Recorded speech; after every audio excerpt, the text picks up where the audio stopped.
Good day, everyone. Welcome to podcast. I'm Shelby Castro Moranan. I'm Jen Israelis Camillas Durante.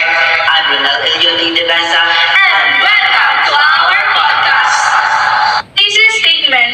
A strong statement for the film General Luna could be the movie of General Antonio Luna to explore the depths of Filipino disunity and the trial and the struggle of true independence during the Philippines-American War, highlighting the internal conflict that hampered the nation fighting against the colonialism.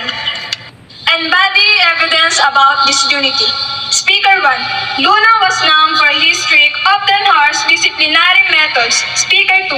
He was a professional soldier who would receive formal military training, and he demanded the same level of discipline from his troops. This clashed with the more regional and clannish loyalties of many Filipino soldiers and commanders. A prime example is the Kawit Battalion, a group of soldiers from Cavite loyal to President Emilio Aguinaldo.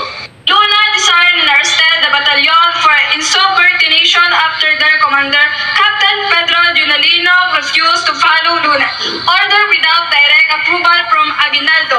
This incident created powerful enemies for Luna within Aguinaldo's inner circle.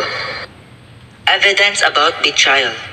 Evidence suggests that General Antonio Luna was betrayed by fellow Filipino, leading to his assassination. This betrayal comes from several key groups and individuals within the Philippine Revolution government and army. The most direct evidence of betrayal is Luna murder on June 5, 1899.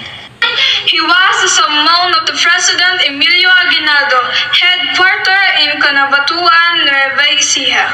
Instead of meeting Aguinaldo, Luna was comforted by members of the Kawit Battalion soldiers from Aguinaldo's hometown of Cavite.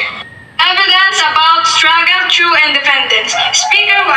Historical evidence shows General Antonio Luna's struggle for the true independence against both the American and other Filipino. Luna was a strong nationalist who believed in fighting for complete independence. He refused to negotiate with the revolutionary government